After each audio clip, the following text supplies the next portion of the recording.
Praise the lord ప్రియులారా, ప్రభు మాట్లాడుతుండగా విందాము.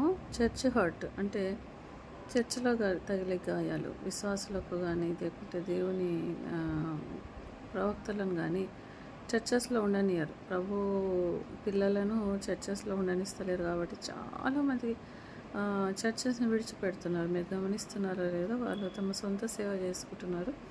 ఎందుకు ఇలా అవుతుంది? చర్చ్ హర్ట్ నిజంగా హీల్ కావడం కూడా కొన్ని ఏళ్ళు పడుతుంది, 20-30 ఏళ్ళు పడుతుంది. కానీ దేవుడు ఎందుకు ఇలాంటి అలౌ చేస్తున్నాడు అంటే, దేవుని కూడా వాళ్ళు అలాగే హింసించారు. మోషేను కానీ, దావీదును కానీ, పౌలును కానీ దేవుని చిత్తం చేస్తున్నప్పుడు అనేకమైన శ్రమల ద్వారా తన సొంత వాళ్ళే, తన చర్చ్ వాళ్ళే, తన కుటుంబం వాళ్ళే ఎందుకు ఇలా చేస్తున్నారంటే, దేవుడు చెప్పాడు, వాళ్ళు నన్ను సతాయిస్తే మిమ్మల్ని కూడా సతాయిస్తారు. కాబట్టి మనము దేవుడు చెప్పిన ఆ మార్గంలో వెళ్తున్నాం కాబట్టి మన సిలువను ఎత్తుకొని మనల్ని మనం ఉపేక్షించుకొని నడవమంటున్నాడు ప్రభు. కాబట్టి ఆయన చిత్తానుసారమైన సేవతో నా కాడి సులువుగాను, నా భారం తేలికగాను ఉన్నాయంట. అంటే మనము లోకస్తులు పెట్టే భారము మోయలేం, చర్చ్ వాళ్ళు పెట్టే భారం మనం మోయలేం. కానీ దేవుడు ఎప్పుడైతే ఆయన కాడి పెడతాడో మన మీద, మనం దాన్ని సులువుగా చేయగలం. అంటే ఇక్కడ మీనింగ్ ఏంటంటే, చర్చిలో నీకు అప్పగించబడే సేవ, లేకపోతే దేవుడు తన ఇష్టానుసారంగా ఇచ్చే సేవ. చర్చిలో ఇచ్చే సేవ లేకపోతే సాతాను సేవ వెరీ హార్డ్, నువ్వు దాన్ని చేయలేవు.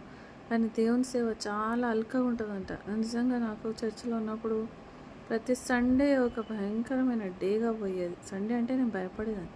కానీ ఎప్పుడైతే నేను చర్చి నుంచి బయటకు వచ్చి దేవుని చిత్తానుసారమైన సేవ చేస్తున్నానో, ప్రతి గంట నాకు నిజంగా బ్లెస్సింగే. నేను ఏ సేవ చేసినా, నేను యూట్యూబ్ చేసినా, ఇంకా ఈ ఇన్స్టాలో ఏదైనా పెట్టినా, సో అవన్నీ కూడా దేవుని చిత్తానుసారమైన సేవలు కాబట్టి అవి నాకు భారమయ్యే కాదు. నేను ఎన్నో పోస్టులు పెడతాను, ఎన్నో రీల్స్ పెడతాను ఒక రోజులో, కానీ ఐ ఎంజాయ్ దట్. నాకు అసలు భారం అనిపించదు.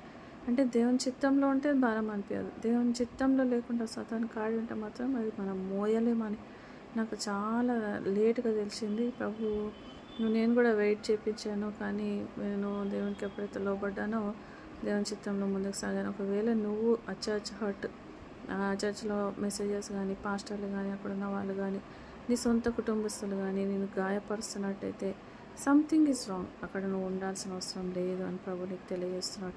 ఎలా మాట్లాడతాడు ప్రభు అంటే, ఇలా కూడా మాట్లాడతాడు. నువ్వు అక్కడ అవసరం లేదు. చర్చెస్ అన్ని దొంగల గుహ మారిని. ప్రవక్తలందరూ చర్చెస్ నుంచి బయటకు వచ్చి చర్చెస్ని క్రిటిసైజ్ చేస్తున్నారు. అంటే క్రిటిసైజ్ అంటే దేవుళ్ళు వాళ్ళని హెచ్చరిస్తున్నారు. హెచ్చరిక చేయాలని మనం దాంట్లో ఉండలేం, మనం బయటికి రావాల్సిందే.